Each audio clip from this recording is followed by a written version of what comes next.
All right, today I want to welcome Vicky Winkler. She has spent 35 years in marketing positions in corporate, nonprofit, education, and as an entrepreneur. She believes that spectacular branding and graphic design is a secret weapon of success. Many businesses that underestimate the importance and the power of branding and stellar marketing materials are left behind. Don't underestimate that. Her career journey has taken her through all facets of the marketing world and lives by the philosophy of have no regrets. But in the process, we learned a little bit about things outside the marketing world that we're going to discuss. Looking forward to the discussion. Welcome, Vicky. Thank you. I'm excited to be on the show. Excellent. So let's start with not marketing. You were, or maybe this was, maybe it wasn't, you were in Nicaragua.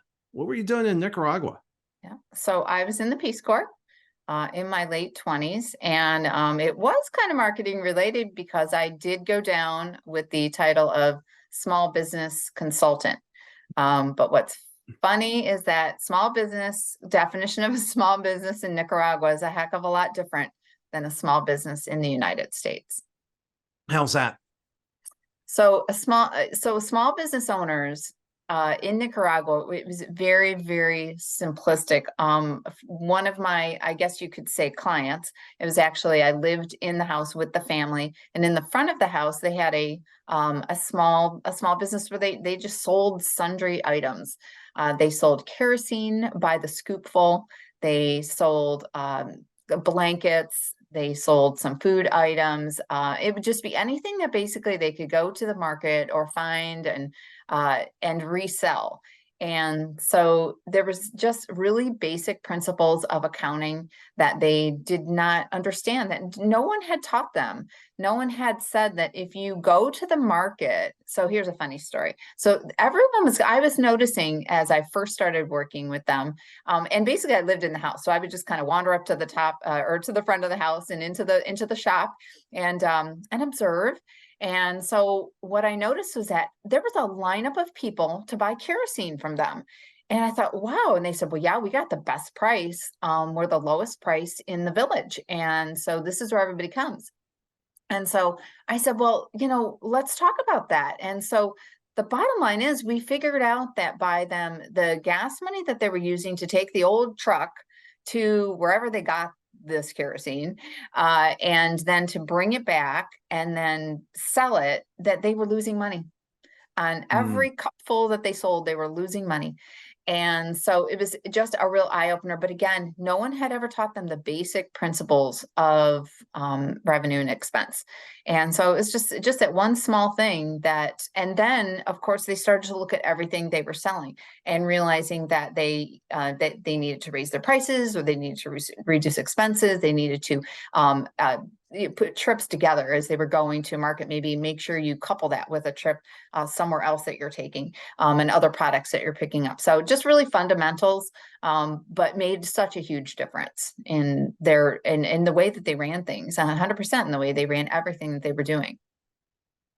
And I think a lot of businesses, you don't have to be a business in Nicaragua to be missing some of the fundamentals. Mm-hmm.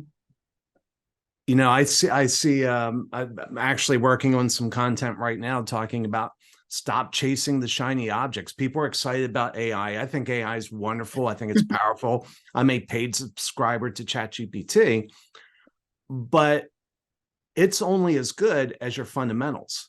If you don't have the fundamentals in place. And so it seems like that's what you were teaching these folks. Yeah, absolutely. And it happens to even seasoned business owners like myself, missing things that then all of a sudden someone teaches you, you hear in a workshop, you see on social media, whatever it might be, you're in a networking group and you meet somebody and someone says something and you're like, oh, wow, I hadn't thought of that. And that's happened to me many times over the years. So it's kept me open to know that I definitely do not have all the answers, and that there might be something really fundamental that I've been missing, that I need to keep my ears and eyes open for. Yeah, well, it's a good lesson for all of us. So now I know this is not chronological. I think you had done this prior to Nicaragua, but you worked for some car company that I imagine there's a number of people have never heard of this car company in the US. Where did you Yeah. work? Yeah, at Saturn Corporation. Yeah. Saturn. Now, again, for those that don't remember it or have never heard of it, what was Saturn? Oh gosh. So well, it was a the parent company was General Motors, but it was its own separate subsidy. So it wasn't a division of General Motors, but it was going to basically take the car market by storm. It was a whole different philosophy of, not negotiating. Can you imagine going into a car dealership and not negotiating at all? But that's what Saturn said. We're not going to negotiate. We had set standard policy procedures of how things were going to happen, customer service. And it was such an exciting time. And that whole experience is what has created the fundamental for me, that baseline of about target markets. And Saturn was very specific about how they put together their advertising and their dealerships, and everything that they did was very focused on target markets, and did a lot of analysis of the different areas they were going into and where they were going to locate the dealerships. And a lot of these dealerships were built from ground up. So it was a really exciting time. I just felt like everyone there was just energized, and moving down to Spring Hill, Tennessee, where they had built this entire factory in the middle of nowhere, in this beautiful, pristine farmland down in Tennessee. And it was just like this whole convoy of people from Detroit kind of moving down to this area in Tennessee and taking up residence and building homes and raising their families. And boy, it was a really special time. I don't think that the world was ready for it. And so eventually Saturn did not exist anymore. But my first brand new car was a Saturn. It was a Saturn station wagon because I was an outdoors gal. I loved hiking and going and traveling. And so I had my Saturn station wagon, and it was a great time. It was a wonderful experience. It really developed a lot of my philosophies for how I conduct business and how I consult with my clients today. That's fascinating. So I was actually at that plant a month ago. Yeah, I was at that plant a month ago, and it, like you said, it's absolutely gorgeous. So I have family in the area, and rumor was there was a new road that went through the plant that would take me into the back road where the neighbors where my family lived, and ended up just getting this big tour of the plant. But in the front is like an old Southern, house that's Yeah. just gorgeous. Yeah. So I'm kind of curious. I just, noticed one day I quit seeing Saturns. I remember they were around for years and years, and then one day they just kind of disappeared. What's, from your perspective, what happened there? I just think that the traditional way of running business, the whole negotiating, the way that dealers are structured, that people just weren't ready for it. The dealers weren't ready for it. It was, I guess, for them, so different from the way that they were used to conducting business, with side deals and field reps out there. Just really, I don't even know how many field reps, but we were really strong on having field reps out there helping the dealers. And so I don't know all the ins and outs of why. I was surprised myself that it didn't make it. So it was unfortunate. So you say that what you did there kind of set the groundwork for what you do now. In what ways? Yeah. Oh, in so many ways, in the advertising department, we were always trying to be on the cutting edge, doing things differently, yet not, like I always say, you want to play in the same sandbox, but you want to stand apart. So you don't want to be outside the sandbox. So we always had to make sure that in all the things that in advertising that we were doing, that we were still being unique, but yet we weren't like seeing, oh gosh, is this a car company? And actually some of our ads sometimes kind of were on the fringe of that. We would have these beautiful iconic shots of the car driving down past the Spring Hill plant, and And, these beautiful vistas. And so sometimes, in the music and the Hal Riney voice, that really iconic voice that came to be known for Saturn, who was Hal Riney was the president of the ad agency. That was another thing too, is we used an ad agency that none of the other car companies had used. We didn't use any of the Detroit ad agencies. So just trying to do things outside the box. And so that was a lot of the really cool stuff. And so, I try to teach my clients that too. And that's exactly what we talk about is, you need to still be within your industry, but you need to stand out just enough, but not too far out that people are like, is this even a heating and cooling company? So you don't want to be too far out. But yet you still want to stand apart, and it's okay to do some things that are a little edgy, just not too edgy where people are offended by what you do. So I think that was probably one of the biggest things. And the whole thing about target markets. And I met with a client just last night, and I don't want to give specifics in case he listens to the podcast. But basically what he kind of came in with, his approach was, well, I want to brand this new company, and I like this kind of music, and I like these colors, and I went to college here, and so I like, the way that they did their logo. And I say, yeah, that's all great, but what is your target market like? What attracts them? Who are they? And his target market is not at all his bag. Who he is not his target market.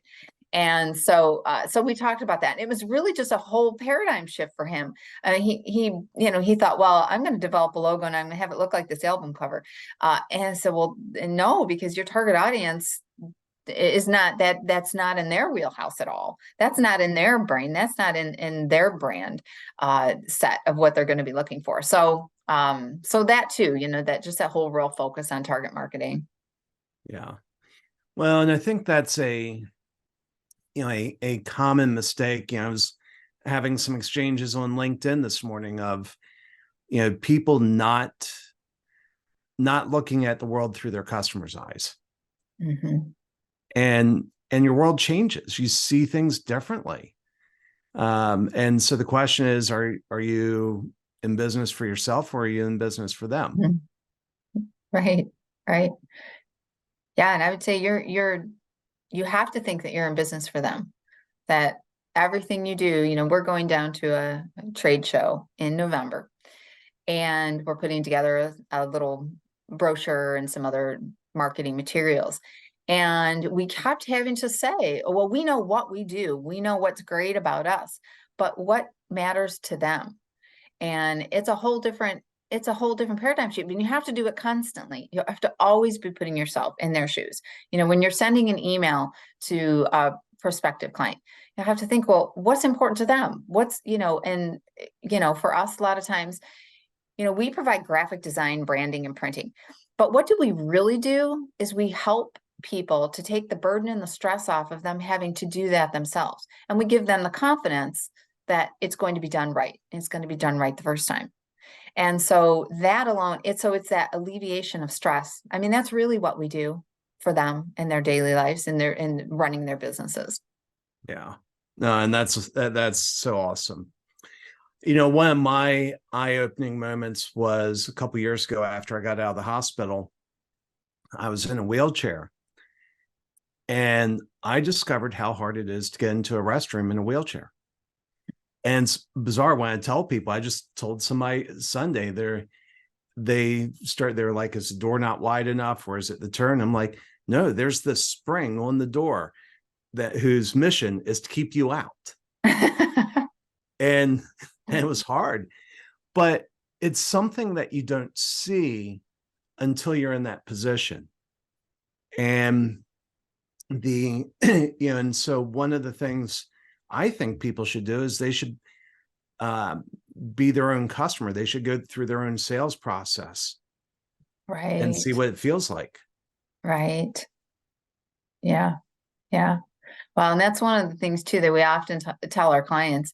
If you especially our rebranding clients, like if you think that maybe your brand isn't working, well, it probably hasn't been working for a couple years. And so it's that really honest assessment that really step back and ask maybe a few other people what they think, because sometimes people won't ask because they are afraid what the answer is going to be.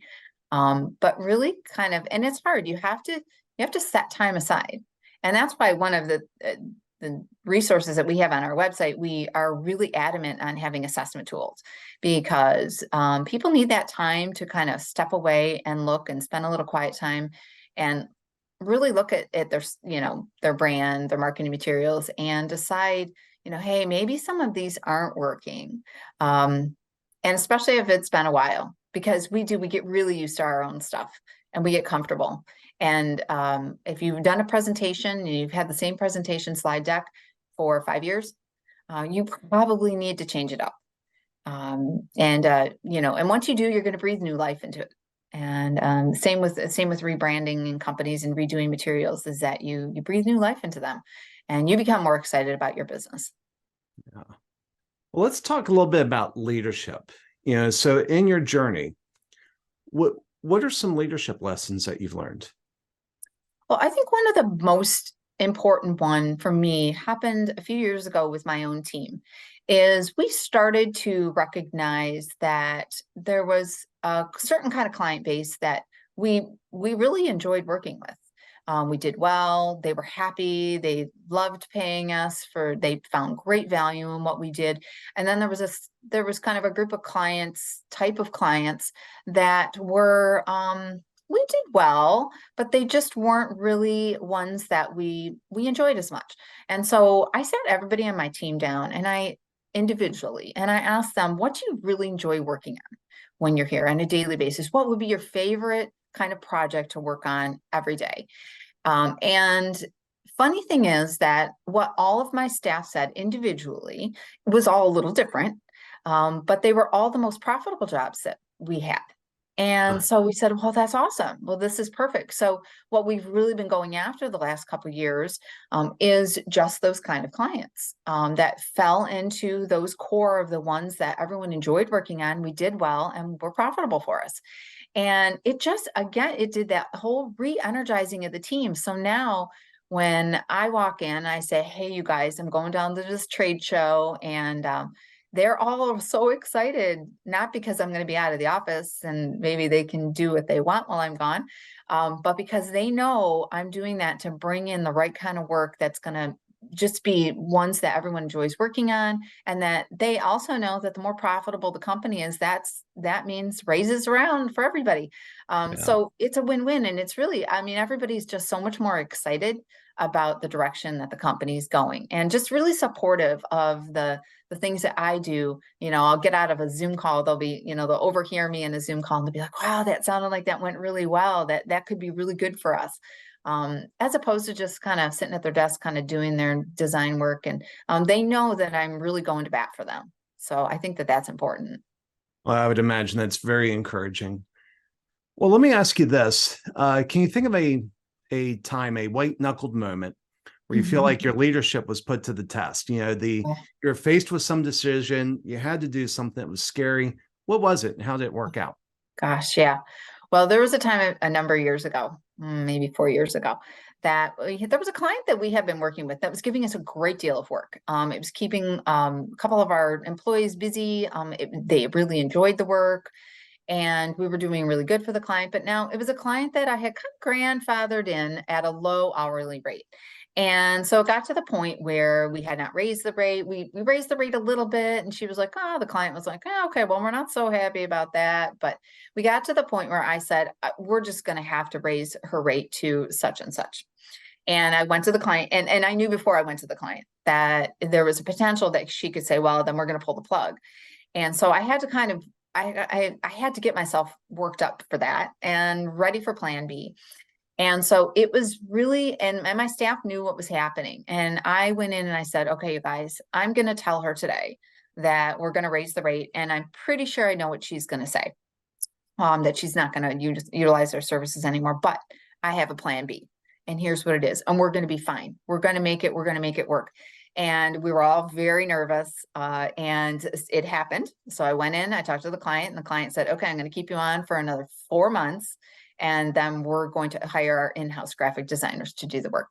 And so, okay, so it gave us a little bit of time, but what happened in those few months as we were down, dwindling down in the work that we were doing for her, is we got a new client that was something we hadn't quite done a lot of before.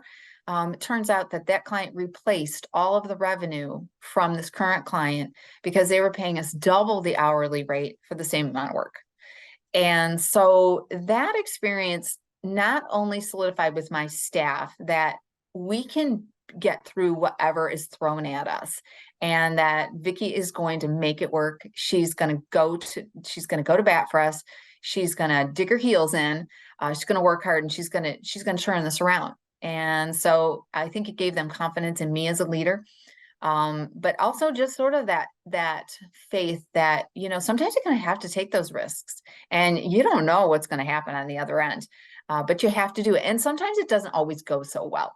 And sometimes we go through times where we'll lose a client and it's kind of like a little bit dry for a while, but it always comes back and we always make it work. So that was just a real pivotal moment for me.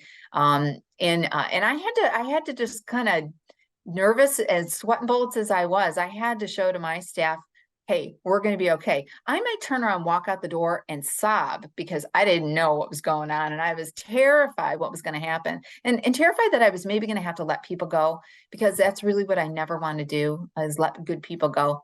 So it all worked out. So that was just, but it was that was a tough time for us. That was a scary time. I bet. Well, what an encouraging story, Vicky. I appreciate you sharing it. And appreciate you coming on Leaders and Legacies. How do people reach you? Yeah, so the best way is our website, which is www.tms.marketing. There's no .com in the end. And if you go to the contact us page, you can get a hold of us there, or you can email me directly at Vicky, VICKY, at tms.marketing. And I definitely encourage people to go to our free resources page, because there's a lot of DIY kind of tools that you can download and do some assessments and just kind of decide, for yourself if your marketing is on the right track. Well, Vicky, I hope people do reach out. I love your philosophy, love your story. What a fascinating journey you've been on. And thank you for sharing it today on Leaders and Legacies. Awesome. Thank you for having me on the show.